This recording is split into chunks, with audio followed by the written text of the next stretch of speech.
Assalamualaikum warahmatullahi wabarakatuh. Perkenalkan, nama saya Ahmad Firdaus Zulfikar dengan NIM 140362211 dari Prodi Pendidikan Sejarah.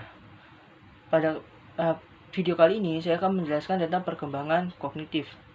Berbicara tentang perkembangan kognitif tidak lepas dari ahli bernama Jean Piaget. Walaupun begitu, bukan hanya Jean Piaget saja yang menjelaskan tentang perkembangan kognitif ini, namun juga ada Vygotsky dan Bloom. Pada kesempatan kali ini, saya akan menjelaskan secara singkat tentang perkembangan kognitif berdasarkan Bloom dan juga Piaget. Pertama-tama, saya akan menjelaskan tentang perkembangan kognitif berdasarkan teorinya Piaget. Piaget membagi perkembangan kognitif menjadi 4 tahapan. Pertama, tahap sensori. Kedua, tahap praoperasional. Ketiga, tahap operasional konkret. Keempat, tahap operasional formal. Pada tahap pertama, yaitu tahap sensori atau yang terjadi pada usia 0 hingga 2 tahun, kata kunci perkembangannya adalah decentration atau seorang anak itu tidak lepas dari lingkungannya. Kemudian tahap kedua adalah praoperasional yang terjadi pada usia 2 hingga 7 tahun. Pada tahap ini, pemikiran seorang anak masih bersifat tidak logis dan tidak sistematis. Selain itu, pada tahap ini juga ada beberapa cirinya, yaitu transductive reasoning, yaitu adalah seorang anak tidak berpikir secara deduktif atau induktif, tetapi juga tidak berpikir secara logis. Kedua adalah animisme, di mana seorang anak menganggap sesuatu di sekitarnya juga hidup seperti dirinya. Ketiga adalah mental experiment, atau di mana seorang anak itu berusaha mencari jawaban atas permasalahan dan pertanyaan yang dihadapinya. Kemudian ada juga perceptually bound, atau di mana seorang anak menilai sesuatu dari apa yang dia lihat dan apa yang dia dengar. Kemudian juga pada tahap ini seorang anak itu identik dengan ciri egosentrisme, atau memandang lingkungannya berdasarkan perspektif dirinya sendiri. Pada tahap selanjutnya atau pada tahap operasional konkret, seorang yang pada tahap yang berada di usia 7 hingga 11 tahun, seorang anak itu mulai bisa berpikir secara logis. Seorang anak, ciri-ciri terdahulunya seperti egosentrisme mulai berkurang, bahkan ciri animisme bisa saja hilang. Pada tahap ini, seorang anak bisa menjawab dan menyelesaikan tugas-tugas logika. Walaupun demikian, seorang anak itu masih membutuhkan objek fisik di depan matanya. Selanjutnya pada tahap terakhir, yang berada pada usia 11 hingga dewasa, seorang anak itu sudah memiliki beberapa ciri seperti deduktif, induktif, probabilitas, hipotesis, dan abstrak. Berikutnya adalah penjelasan tentang perkembangan kognitif berdasarkan teorinya Bloom. Dalam teori Bloom ini sendiri terdapat 2 versi, yaitu sebelum direvisi dan sesudah direvisi. Sebelum direvisi terdapat 6 tahapan, yaitu pengetahuan, pemahaman, penerapan, analisis, sintesis, dan terakhir adalah evaluasi. Namun pada tahun 2001, Anderson dan temannya Krathwohl melakukan revisi terhadap teori Bloom ini yang menyebabkan adanya perubahan dalam tahapan-tahapan di teori Bloom ini. Walaupun demikian ada perubahan, namun tetap ada 6 bagian. Pertama adalah mengingat, kedua memahami, ketiga menerapkan, keempat analisis, kelima evaluasi, dan keenam menciptakan. Selanjutnya saya akan menjelaskan tentang pengimplementasian perkembangan kognitif ini dalam jenjang pendidikan PAUD atau TK. Apa yang saya akan jelaskan nantinya berlandaskan dari STPPA atau Standar Tingkat Pencapaian Perkembangan Anak, kompetensi dasar PAUD atau TK, hasil wawancara dengan guru TK, dan juga pengamatan saya melalui video-video YouTube yang berhubungan dengan penerapan perkembangan kognitif di jenjang PAUD atau TK ini. Pertama itu penerapan di lingkup perkembangan belajar dan pemecahan masalah. Pertama-tama itu ada seorang anak mampu menunjukkan aktivitas yang eksploratif dan menyelidik. Penerapan atau indikatornya pertama adalah mencoba dan menceritakan tentang apa yang terjadi ketika dua warna yang berbeda itu dicampur. Pada penerapannya, guru bisa menggunakan cat air atau krayon dalam mencampur dua warna tersebut. Menurut saya, penerapan ini sudah sesuai dengan teorinya Bloom maupun teorinya Piaget. Untuk teorinya Piaget, ini sesuai karena ciri anak pada masa itu adalah centration atau memusatkan perhatiannya kepada sesuatu yang menonjol atau mencolok, dalam hal ini warna, dan mengabaikan ciri lainnya. Kemudian ada juga anak itu memiliki namanya mental eksperimen. Anak itu berusaha menjawab pertanyaan atau permasalahan yang dihadapinya. Seorang anak dalam melakukan atau penerapan penggabungan warna ini berusaha mencari tahu jawaban jika warna A digabungkan dengan warna B akan terjadi warna apa dan lain sebagainya. Apabila kita kaitkan dengan teorinya Bloom, menceritakan dan mencoba tentang penggabungan warna ini berada pada tahapan C2 dan C3 atau pemahaman dan penerapannya. Pemahamannya, seorang anak itu mampu memahami bahwasannya jika warna A digabungkan ke warna B, maka menjadi warna C. Sebagai contoh, ketika warna kuning dicampur dengan biru, maka menghasilkan warna hijau. Berikutnya dalam penerapan, seorang anak itu tidak hanya memahami dalam konteks ini ya, karena juga dia menerapkan dan mencoba bagaimana jika warna A digabungkan dengan warna B. Kedua, masih dalam lingkup perkembangan belajar dan pemecahan masalah, ada pencapaian berupa memecahkan masalah sosial dalam kehidupan sehari-hari dengan cara yang fleksibel, namun sesuai dengan norma sosial.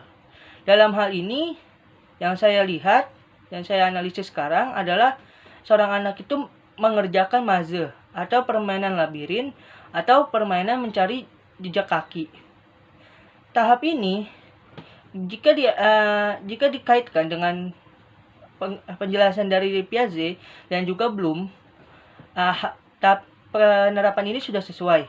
Karena kalau kita lihat dari Piaget, pada tahap ini seorang anak, ciri anak berupa mental eksperimennya itu diasah dan dikembangkan.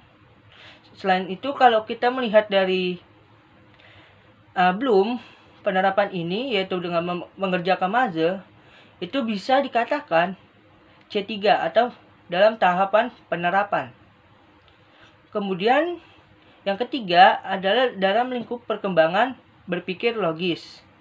Pertama itu mengklasifikasikan benda berdasarkan suatu hal. Dalam hal ini bisa warna, bentuk, ukuran, fungsi, dan lain sebagainya. Penerapan yang saya lihat adalah seorang anak itu mengklasifikasikan benda, dalam hal ini balok, berdasarkan warnanya. Dengan demikian, jika kita telah menggunakan teorinya Piaget ataupun teorinya Bloom, penerapan ini sudah sesuai. Karena kalau kita melihat dari teorinya Piaget, apa yang dilakukan anak dengan mengklasifikasikan benda berdasarkan warna, itu sesuai dengan ciri pertama perceptually bound, atau seorang anak itu menilai sesuatu dari apa yang dia lihat dan apa yang dia dengar. Dalam hal ini saat dia mengklasifikasikan, seorang anak itu melihat misal warna ini beda dengan warna ini, balok ini warnanya sama dengan yang ini, makanya balok ini diklasifikasikan misal dengan warna yang kuning, balok yang berwarna hijau diklasifikasikan dengan balok hijau yang lainnya. Kemudian ciri anak juga yang tadi dijelaskan adalah centration, dan memusatkan perhatiannya kepada ciri-ciri yang menarik dan mengabaikan ciri-ciri lainnya. Dengan penggunaan balok-balok yang berwarna bervarian ini, seorang anak itu tentunya sangat tentunya bisa lebih memusatkan perhatiannya, karena warna-warna itu apalagi yang mencolok sangat membuat anak itu memiliki rasa kedekatan atau kayak perasaan memfokuskan diri atau memusatkan dirinya kepada sesuatu yang berwarna ini. Selanjutnya, jika kita menganalisa atau apakah ini sesuai dengan Bloom, maka ini sesuai karena di dalam mengklasifikasikan itu, anak itu mengetahui atau mengingat, memahami, dan juga menerapkan. Mengingat atau mengetahui, anak bisa tahu apakah misal ini warna kuning, warna biru, warna merah, atau misal ini ukurannya kecil, ukurannya sedang, ukurannya besar, atau misal kalau misal fungsi, ini fungsinya untuk membersihkan tangan, atau ini fungsinya untuk membilas tangan, dan lain sebagainya. Lalu kalau untuk pemahaman, anak itu paham bahwasanya misal warna ini berbeda dengan warna, misal warna A berbeda dengan warna B, atau misal warna merah berbeda dengan warna kuning. Dalam hal ini pemahamannya. Ketiga itu menerapkannya. Karena dengan mengklasifikasikannya ini, anak langsung menerapkan pengetahuan dan pemahamannya dengan membedakan yang A dengan yang B atau lain sebagainya. Selanjutnya, pencapaian atau penerapan tentang perkembangan kognitif yang saya lihat adalah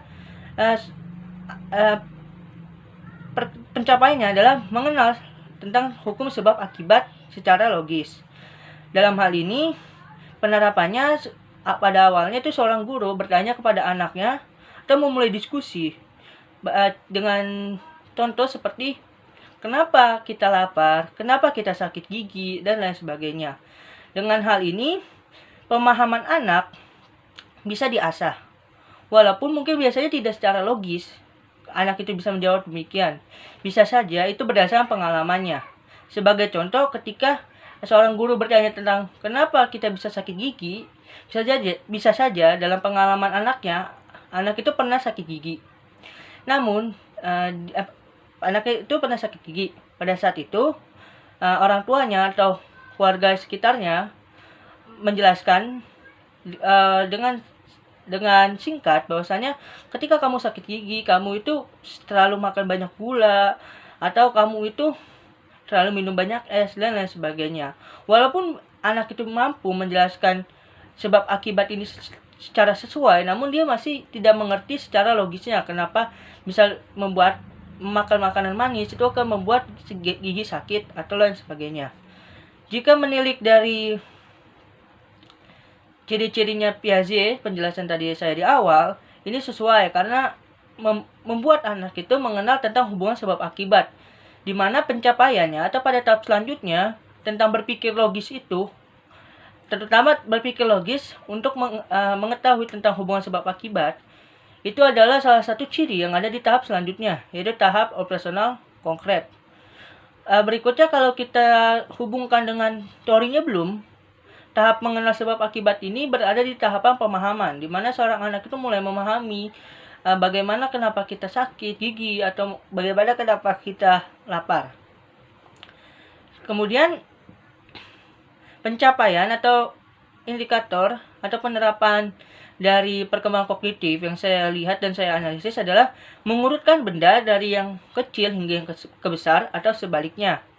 Pada tahap ini yang saya lihat dan hasil dari wawancara saya adalah guru itu memanfaatkan mainan yang bernama Menara Donat. Dalam permainan ini, seorang anak itu diharapkan untuk mengurutkan benda, dalam hal ini donat-donat itu, dari yang besar hingga yang kecil, agar terbentuklah menara donat sesuai dalam tujuan permainan tersebut. Jika kita menilik dari teorinya Piaget, ini sesuai karena anak itu memiliki mental eksperimen atau kemampuan ingin menjawab atau menyelesaikan sebuah masalah. Kemudian juga ciri yang bisa dilihat adalah perceptual rebound, di mana anak itu menilai sesuatu berdasarkan apa yang dia lihat dan apa yang dia dengar. Dalam menyelesaikan menara donat ini, seorang anak itu mulai menganalisis dan menilai dan memahami bahwasanya misal donat yang ini lebih besar daripada yang donat A lebih besar daripada donat B. Oleh karenanya donat A terlebih dahulu yang dimasukkan ke menara donat tersebut, baru selanjutnya adalah donat B. Kalau kita melihat teorinya Bloom, ini sesuai dengan bagian itu C2 dan C3, di mana anak itu mulai memahami bahwasanya ada perbedaan, memahami bahwasanya ada yang konsep tentang lebih dari, kurang dari, terbesar, terkecil, atau paling kecil, paling besar, dan lain sebagainya. Selain itu, tadi juga saya katakan bahwasanya ini sesuai dengan konsep C3 atau menerapkan, karena memang dalam permainan menara donat, anak itu bukan sekedar memahami, tetapi juga mengurutkan benda-benda tersebut dari yang besar hingga yang terkecil. Berikutnya, pencapaian atau indikator atau pengimplementasian perkembangan kognitif yang saya lihat adalah seorang anak itu mampu membilang lambang bilangan itu 1 hingga 10. Dalam penerapannya, seorang guru menggunakan benda-benda yang berjumlah 1 hingga 10. Dalam hal ini, kalau kita menilik dari teorinya Piaget, ini sesuai karena seorang anak itu memiliki sifat centration, di mana dia itu memisahkan sesuatu kepada objek yang lebih menonjol dan mengabaikan objek lainnya. Dalam hal ini, seorang guru bisa menggunakan objek-objek yang bisa dikatakan menonjol atau disukai oleh anak-anak. Misal kalau dalam kelas itu ada anak laki-laki, kita bisa menggunakan mobil-mobilan untuk menghitung. Dalam pengajarannya atau penerapannya, guru bisa menyediakan 10 mobil dan dimulai permainan menghitung atau membilang bilangan. Diberikan 3 mobil dan anak itu diminta untuk menyebutkan bilangan tersebut. Ada berapa mobil dan lain sebagainya.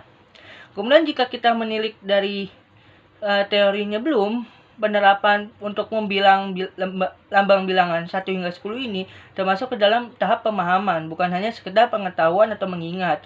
Karena dalam penerapan ini, seorang guru itu menginginkan seorang peserta didiknya itu memahami, bukan hanya sekedar mengingat atau mengetahui saja. Karena kalau kita berbicara tentang mengingat saja, apabila jumlahnya itu kita acak, misal dari awal kita menjelaskan 1 mobil, 2 mobil, 3 mobil, 4 mobil, 5 mobil, hingga 10 mobil. Apabila kita acak sekali saja, misal kita langsung memberikan 6 mobil, kalau misalnya anak itu menumpukan kepada pengingatannya saja, itu akan sangat berkurang atau sangat tidak baik pencapaiannya berupa membilang lambang bilangan 1 hingga 10. Itu saja yang bisa saya sampaikan. Kurang lebihnya mohon maaf. Wabillahi taufiq wal hidayah. Wassalamualaikum warahmatullahi wabarakatuh.